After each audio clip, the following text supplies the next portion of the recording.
We've learned about Yona, so who's next?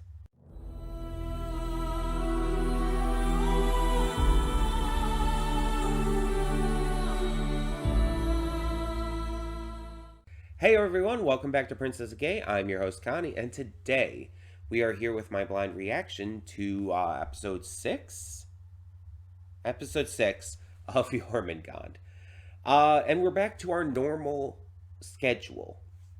So last week we had to switch things around a little bit because I went to Ishokan this past weekend, which today you will have already seen the cosplay music video pop up for.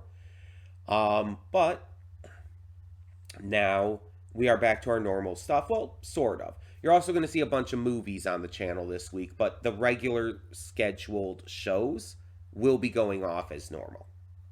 So yeah, last time we did Jormungand, we met Coco's brother, and he's kind of a tool. He's not the best person. He's an asshole who seems to be kind of doing all of this for his own gain, while you have Coco comparatively who is trying to help, uh at least in terms of Yona, him. Her brother couldn't give a shit about Yona, but she does.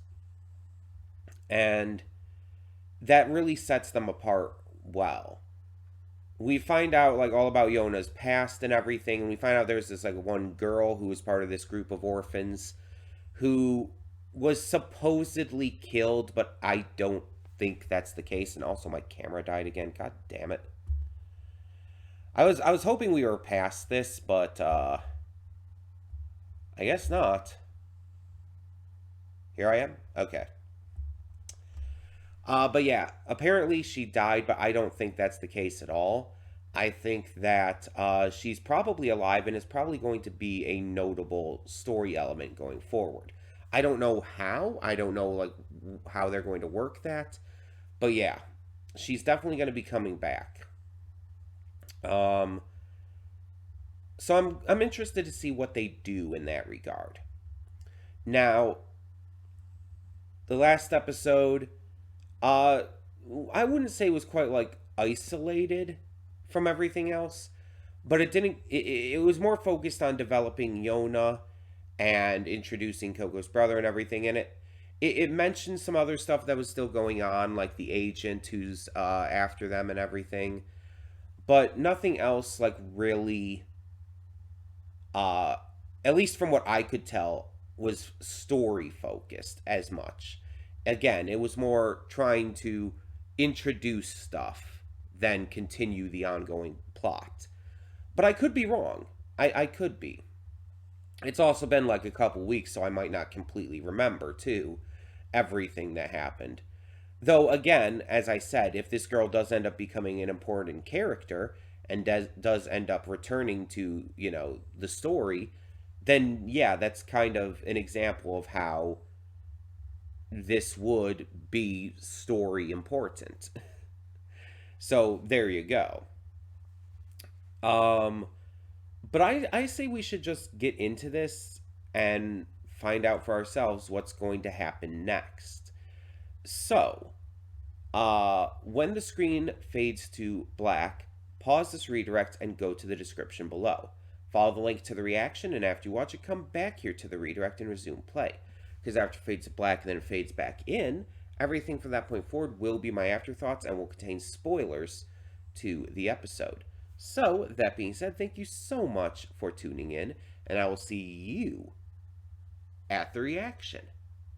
And we are back, and we'll begin with spoilers in 3, 2, 1, now. So, I looked it up and, avoided spoilers, of course.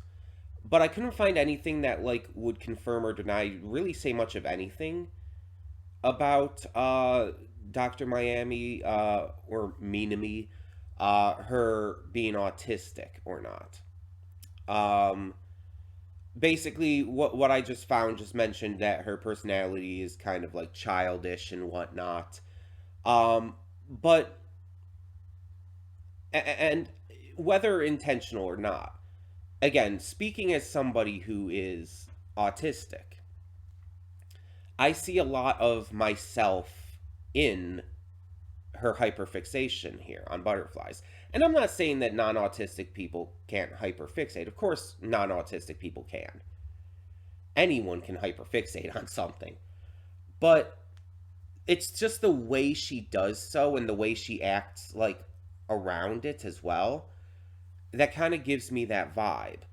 Like, not only is she hyperfixating, but like again, the kind of childish demeanor she has, like when she's being told, you can't go to the mountain to chase these butterflies. You have a meeting with Coco, and she starts acting like a child and kind of throwing a fit and everything. It's like that feels very autistic to me. Again, speaking as someone who has been like that. Um, there's been a lot of times where like when something goes wrong and I can't like get my way or do what I want, there's been times where I don't quite act exactly like that, but I get like very upset. For me, that shows in a different way. I mean, different people react different ways to that kind of stuff. When I tend to be upset, tend to get very quiet and pouty, I guess you could say. Um, and some people are more vocal and active about it, like, throwing fits like that. I don't usually do that. I did when I was like a kid, but not so much like since being a teenager. At least later high school is when I kind of stopped doing that. There were times I threw fits when I was still in high school, but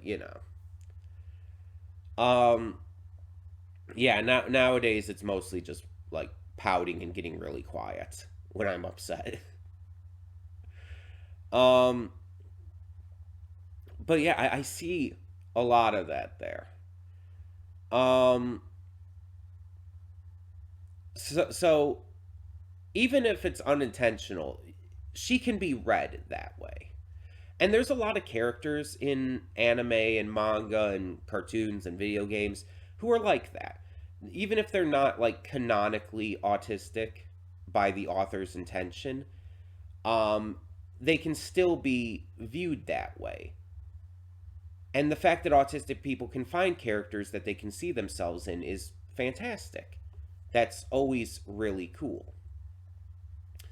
And on top of that, she just seems adorable. Like she's cute as a button.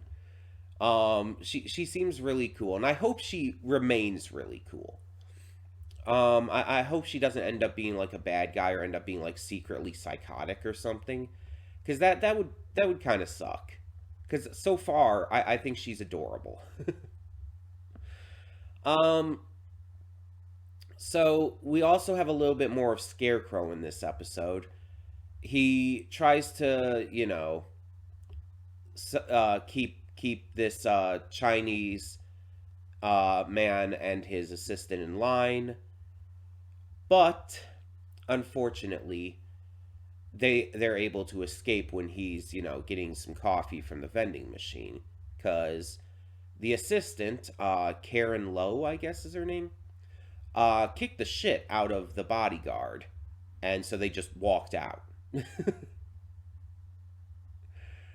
um, and it seems like Karen has some connection to Valmay, or based on the little bit of the flashbacks we saw there, maybe someone that Karen knows or like is related to, because Karen was standing kind of in the same pose as someone else. We saw in the flashbacks there was someone else who was standing in that exact same pose that Karen is currently standing in.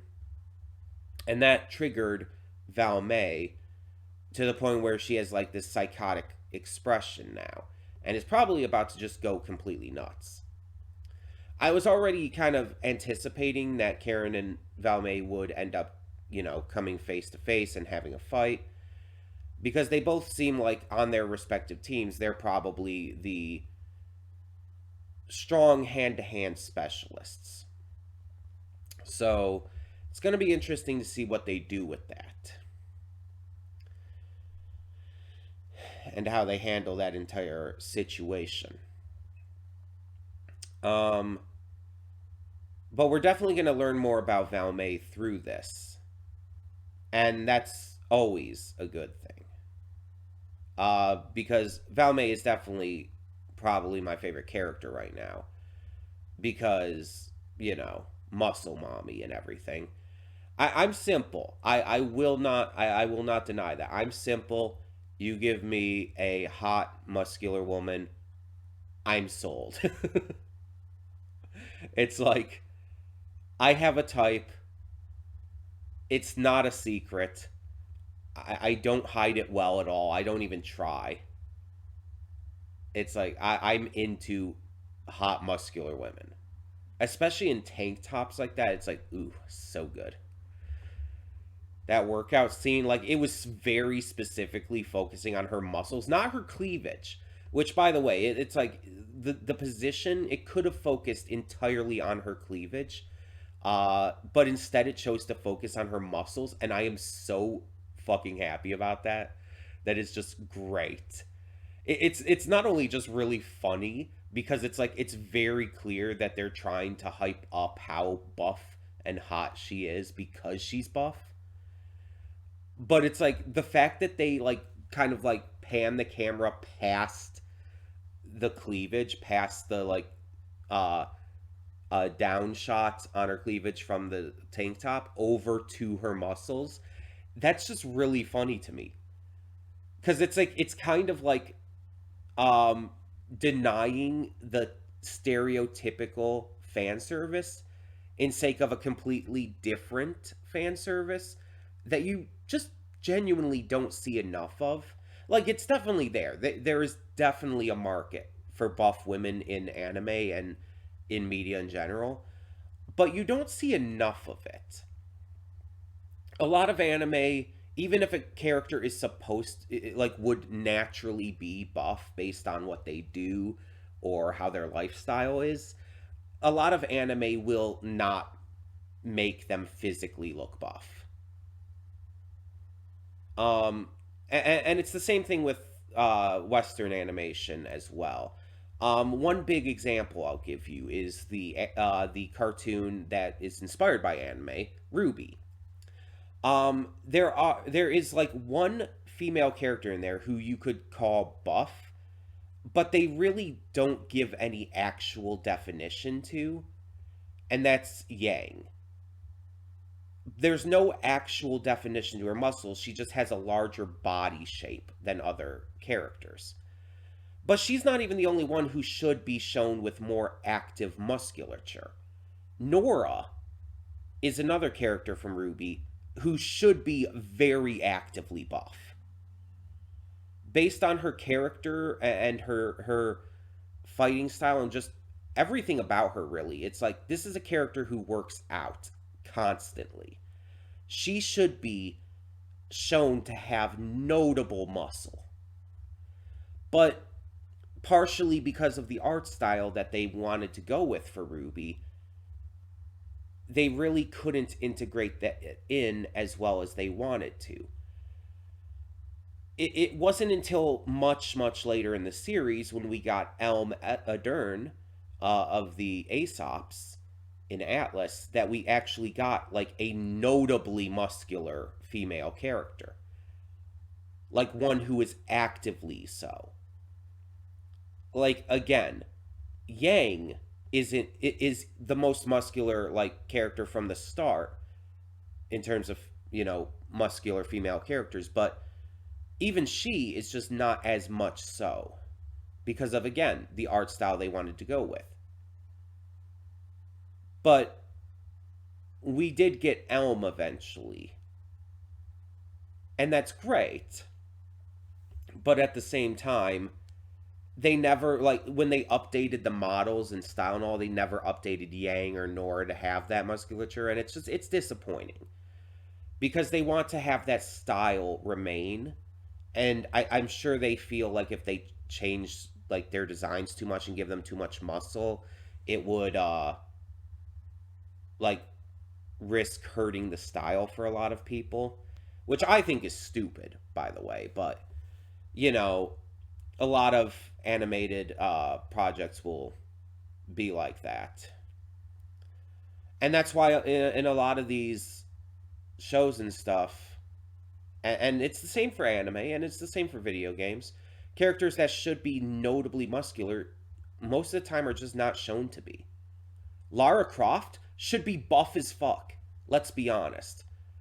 Lara Croft should be buff. Not like obnoxiously muscular or anything, but actively buff. But she's never shown as being so. Why? I don't understand.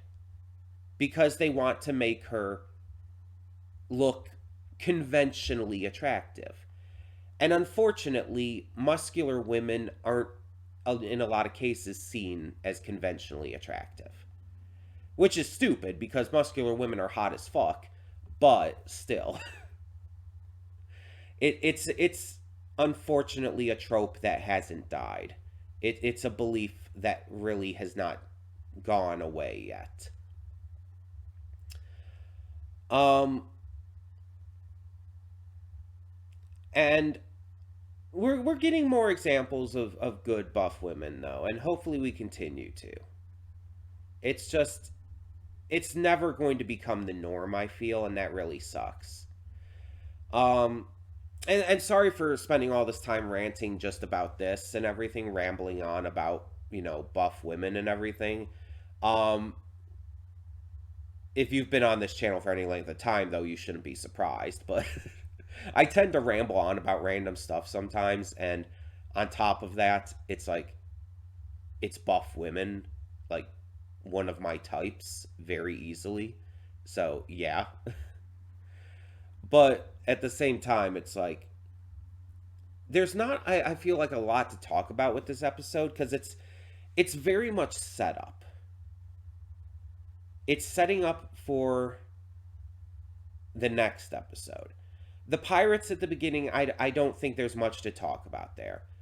Random pirates, that kid might come back and might be important later on, but there's not much to talk about, I feel. Because they clearly didn't seem to know who they were targeting. They were just random pirates targeting a ship that they wanted to loot. Um, but yeah, there's not really too much to discuss until we find out more information about like these quote unquote bad guys, our current antagonists, you could say. Though that it seems to be what Coco's doing, at least she is definitely going to be gathering intel during this dinner with Mr. Chen. Um, and hell, have some good Chinese food while she's at it. I mean, Chinese food's great. Like, you kidding me? So it's a win-win, right? We'll see how that all goes, and obviously we'll see how things go with Valmay's bloodlust, I guess, in the next episode. But in the meantime, tell me what you thought of this one down in the comments below. And for now, I'm Connie, and I'm signing off. See y'all next time.